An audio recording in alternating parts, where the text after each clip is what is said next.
언니 때문에 결혼식장에서 울어버렸네요. 제가 7살 때 엄마는 병으로 세상을 떠나셨어요. 아버지는 밤낮으로 일하시고 집안은 어려워져서 외식 한 번 하기도 힘들었죠. 언니가 고등학생이 되어 아르바이트를 시작한 후에 얼굴이 다쳐서 들어왔어요. 언니에게 무슨 일 있냐고 물어보면 별거 아니라고 대답하곤 했죠. 언니는 수요일마다 패밀리 레스토랑에 가서 맛있는 밥을 사줬어요. 저는 그 시간이 너무 기다려졌습니다. 이렇게 비싼 곳에서 밥 먹어도 괜찮냐고 물어보면 언니는 괜찮다고 했지만 조잘조잘 떠드는 저를 보며 언니는 무슨 생각을 했을까요? 나중에 알게 된 사실이지만 4살 차이였던 언니가 저를 위해 집안 사정을 밝히고 학교에서 남은 반찬을 얻어왔고 그 일로 왕따도 당했다고 해요. 제 결혼식 날에 엄마 대신 고운 한복을 입은 언니를 보니 저도 모르게 눈물이 났네요. 저에게 모든 걸 양보한 언니의 사랑을 느끼며 결혼식을 무사히 마쳤습니다. 300만 원을 줬다가 욕만 진탕 먹었네요. 제가 등산을 갔다가 넘어져서 허리를 다쳤고 3주간 병원에 입원했어요. 그동안 첫째 며느리와 둘째 며느리가 저를 간병해 주었죠. 퇴원하면서 며느리들에게 각각 300만 원씩 줬어요. 봉투를 받은 며느리들은 돈을 줘서 감사하다고 받았죠. 그런데 잠시 화장실에 가느라 자리를 비웠는데 첫째 며느리가 둘째 며느리에게 봉투 확인해 보라며 꼴랑 300만 원을 줬다고 이럴 줄 알았으면 간병인 쓸 걸 그랬다고 말하더군요. 둘째 며느리가 어머니가 돈 주실 거라고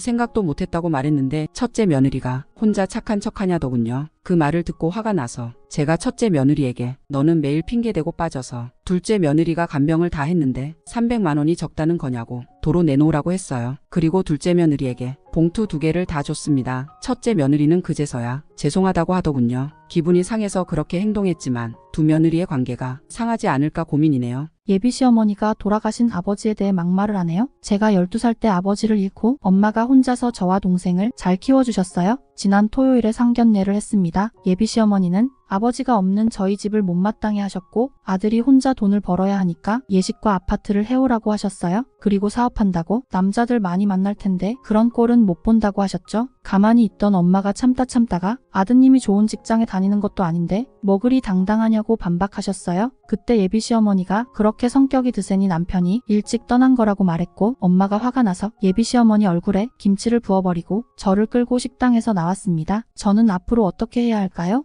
결혼식 당일에 파혼을 했습니다. 저는 부모님 덕분에 넉넉한 집안에서 자랐고 대학 졸업 후 부모님 건물에서 공방을 운영했어요. 중학교 교사인 남자친구를 만나 연애하다가 결혼까지 약속했고 시어머니가 제 직업을 탐탁지 않게 여기셨지만 그래도 결혼까지 가게 됐어요. 그런데 결혼식 당일 시어머니가 편지낭독을 하면서 변변찮은 직업도 없는 널 교사인 아들이 원해서 결혼하는 거니 무조건 남편을 섬기며 살으라고 하더군요. 그 순간 엄마가 일어나셔서 이 결혼 없던 걸로 하자고 말씀하셨고 아빠는 제 손을 잡고 식장을 나가셨죠. 나중에 들으니 남자친구가 울며 걔가 얼마나 좋은 사람인지 아냐고 화를 냈지만 시어머니는 더 좋은 여자를 얼마든지 만날 수 있다며 되레 소리쳤다고 해요. 비닐봉지 때문에 남편과 싸웠네요. 어떻게 결혼했나 싶을 정도로 남편과 저는 정반대예요. 저는 꾸미는 걸 좋아하지만 남편은 전혀 관심이 없고 먹는 것에는 환장하는 사람이에요. 제가 좋아하는 음식이 없다 보니 식사는 항상 남편이 좋아하는 음식을 주로 준비합니다. 그런데 남편이 그게 부족했는지 외식할 때마다 비닐봉지에 남은 음식을 덜렁덜렁 들고 오고 회식 날엔 남은 음식 싸웁니다. 처음에는 맛있어서 싸우는 건가? 그렇게 이해하고 넘어갔는데 점점 냉장고는 남편이 가져온 남은 음식 비닐봉지로 가득 찼어요. 친구에게 말했더니 너한테 맛있는 거 먹이고 싶어서 가져오는 거 아닐까 하더라고요. 하지만 새 음식을 포장해서 오는 것도 아니고 매번 남은 음식만 가져오니 정말 구질구질해요. 동료들도 부인이 음식도 안 해주나라고 욕하고 다니는 건 아닌지 정말 속상하네요.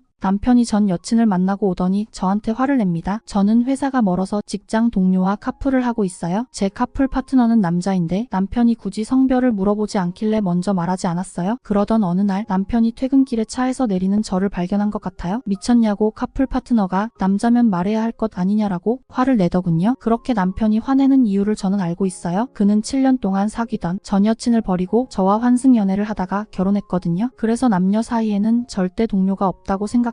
남편은 일주일 넘게 집에도 늦게 들어오고 서로 말도 안 할 정도로 냉전 중이었어요. 그러던 중에 친구에게서 남편이 다른 여자와 함께 있다는 소식을 들었죠. 급히 남편에게 전화했더니 전 여친의 목소리가 들리더군요. 어떻게 날 두고 그 여자를 만날 수 있냐고 따졌더니 남편이 너도 카풀하는 남자랑 둘이서 차 타고 뭘 했을지 내가 어떻게 아냐고 말하는데 제가 동료랑 무슨 짓이라도 한 것처럼 들리더라고요. 아무리 말해도 대화가 안 되네요. 이대로 이혼하는 게 맞는 걸까요? 나쁜 며느리가 되기로 결심했습니다. 있습니다. 아이를 키우다 보니 돈이 한두 푼 드는 게 아니어서 맞벌이하고 있습니다. 어느 날부터 아들이 기운이 없어 보여서 물어봤는데 시어머니가 아들에게 너랑 하루 종일 있기 싫어서 엄마가 일하러 가는 거라고 그러니 얌전하게 굴라고 했대요. 아이는 엄마가 사랑해서 일하러 가는 거라고 대꾸했는데 시어머니는 관심이 없었대요. 그래도 잘 지내보겠다고 주말에 반찬 만들어 드렸더니 앞으로 반찬은 저보고 만들어 채워 넣으라고 하더군요. 한 번은 저렴한 여행 상품을 발견해서 시부모님을 여행 보내드리려 했습니다. 시어머니가 여행보다 돈이 좋다며 눈치가 없다고 하더군요. 몇 년이 지나고 보니 왜 내가 시댁에 예쁨 받으려고 노력해야 하나 싶었습니다. 남편에게 고민을 이야기했더니 남편은 제가 더 소중하니 알아서 하랍니다. 그 후로 정말 지긋지긋한 시댁 식구들에게 할 말 다 하고 아무것도 안 해드렸습니다. 반찬이나 돈이 필요하다고 해도 남편 선에서 잘라내니 남편이 오히려 편하다고 하네요. 웃긴 건 그전까지 아무리 해도 저를 존중하지 않던 사람들이 이제서야 제 눈치를 보며 존중해 주더군요. 결국 나쁜 며느리가 되는 것이 절 지키는 길이었던 것 같습니다. 남자친구 집에 갔다가 소름 돋았네요. 어제 남자친구의 어머님 생신이라 처음으로 저녁 식사 자리에 초대받아 갔어요. 도착하니 식사는 이미 준비되어 있었고 바로 식사를 시작했죠. 식사 중에 남친에게 물 한 잔 부탁했는데 어머님이 우리 집은 식사 중에 물을 안 마시고 식사 후에 마신다고 하셔서 그런가 보다 하고 식사를 마쳤어요. 식사 후에 어머님이 혼자 설거지를 시작하시길래 남친에게 어머님 생신인데 가족들이 설거지를 해야 하지 않냐고 했더니 남친이 예비며느리가 하면 되겠네라고 하더군요. 어머님은 손사래를 치셨고 남친의 누나도 무슨 손님한테 설거지를 하라고 하냐며 소파에 앉더라고요. 어머님이 혼자 설거지를 하시길래 제가 말동무를 해드렸죠. 그런데 물이 차갑길래 보일러 온수를 트냐고 물었는데 주방에는 온수가 안 나온다고 하셨어요. 그때 남친 누나가 엄마가 보일러 고장났다고 고쳐달라 할 때는 안 고치더니 며느리 들어온다고 고치는 거냐고 누구는 좋겠다고 하더군요. 커피와 과일을 대충 먹고 나왔어요. 어머님 대우를 보니 결혼하면 제 처지가 어떻게 될지 훤히 보이더라고요. 그래서 남자친구와 바로 헤어졌습니다. 시어머니가 자꾸 돈을 내놓으라고 요구하네요.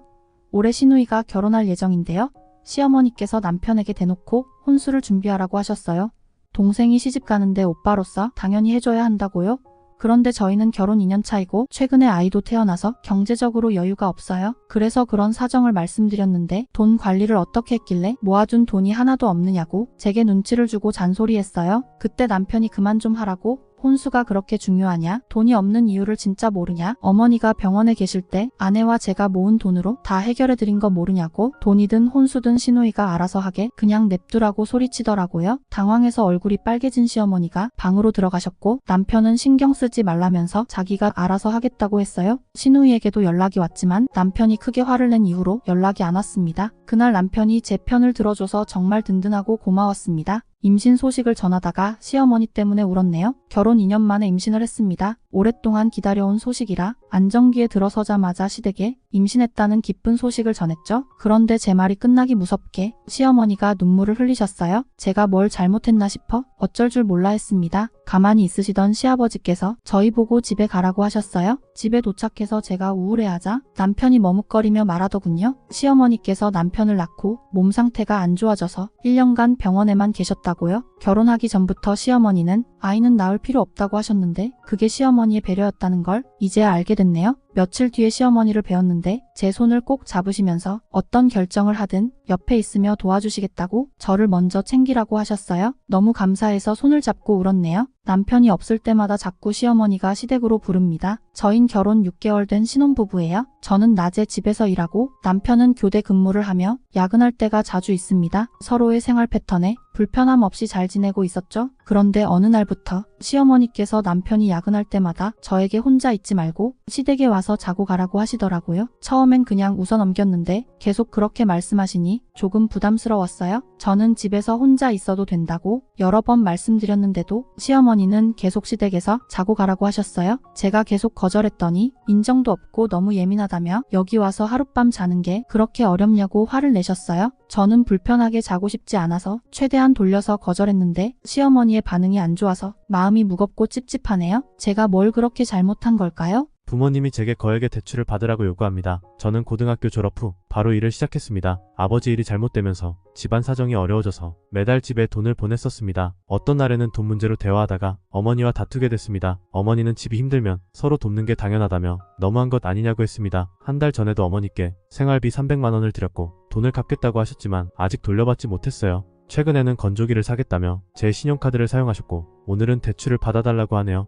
다음 달에 갚겠다고 하셨지만 대출 받는 금액도 너무 크고 감당하기 힘들 것 같아서 대출 받기를 거절했더니 부모님이 서운해하시더라고요. 다른 집은 자식들이 부모를 위해 대출 받아주는데 너무 따지는 거 아니냐고요. 그날 이후로도 부모님은 대출에 대해 얘기하셨지만 저는 계속 모르는 척하고 있습니다. 제가 도리를 못하는 건지 부모님의 요구가 지나친 건지 정말 대출을 받아야 하는지 진짜 너무 고민됩니다. 일도 손에 잡히지 않고 어떻게 해야 할지 정말 모르겠어요. 이혼한 지 8개월 만에 전 남편에게 연락을 받았어요. 양육비를 언제 보내줄 거냐고 다짜고짜 물어보더라고요. 저희 사이에 아이가 없어서 무슨 소리인가 했더니 내 엄마에게 물어보라더군요. 그래서 친정에 갔더니 여동생과 전 남편 사이에 아이를 낳았다고 합니다. 엄마도 뒤늦게 알았지만 동생이 미혼이라 아이를 키울 형편이 안 돼서 전 남편에게 보냈고 양육비를 주기로 했다더군요. 충격을 받은 제게 여동생이 아이 친아빠가 전 남편이니까 독립할 때까지만 양육비 좀 보내주면 안 되냐고 뻔뻔하게 부탁하더라고요. 진짜 다 때려치우고 싶은데 이러는 제가 이기적인 건가요? 직장 후배와 바람난 남편에게 복수했습니다. 남편이 회사 회식에 저를 몇 번 데리러 오면서 눈이 맞아 바람난 것 같아요. 저는 철저한 복수를 위해 증거를 끌어모았고 시아버님 생신날에 다 같이 모인 자리에서 이혼과 위자료 소장을 보냈습니다. 그날 시댁은 발칵 뒤집어졌죠. 이혼 소송은 성공적으로 끝났고 위자료도 모두 다 받아냈습니다. 그런데 퇴사 후에 우연히 후배의 카톡을 봤는데 결혼식과 초음파 사진이 있더군요. 그들이 잘 사는 것 같아서 속상했지만 그냥 넘어갔습니다. 그리고 얼마 후 소문을 들었는데 아이를 낳자마자 친자 검사를 했고 전 남편의 아이가 아니어서 집안이 뒤집어졌다고 하네요. 그리고 전 남편이 후배를 내쫓고 이혼 준비 중이라고 합니다. 저한테 상처 줬던 인간들 고스란히 돌려받는 것 같아서 쌤통이라는 생각이 드네요. 식사 한 끼에 30억을 날렸네요. 지난 주말에 저희 형 집에서 오랜만에 가족들이 모여 맛있는 음식을 배달시켜 먹기로 했어요. 부모님과 형네 가족 그리고 저까지 모두 모였죠. 40분 후에 음식 배달 기사님이 오셨습니다. 그런데 조카들이 인사도 없이 음식만 받아갔어요. 이를 본 아버지가 조카들에게 음식을 힘들게 배달해주신 분들이니 다음부터는 꼭 인사드리고 받아오라고 말하셨죠. 그런데 형수님이 아버지의 말에 기분이 나빠지신 것 같아요. 배달 기사들에게 왜 인사하냐고. 직업이 배달하는 사람들인데 저희와 아무 상관도 없다고요. 이 말을 들으신 아버지가 언짢은 표정을 지으셨어요. 좋은 집에서 따뜻하게 사니까 추운 겨울에 열심히 일하는 분들이 그렇게 우습게 보이냐고요. 대화는 거기서 끝났지만 형수님은 화가 나신 듯 식사 내내 표정이 어두웠어요. 식사를 마치자마자 집으로 돌아갔고 그때 아버지가 말씀하셨어요. 아무래도 형 집을 내놔야겠다고요. 형 집은 결혼할 때 아버지가 해주신 집이었고 아버지 명의로 되어 있습니다. 아버지의 결정에 형네 집안은 발칵 뒤집어졌네요. 형수님은 잘못했다고 빌었지만 아버지는 단호한 태도를 유지하셨습니다.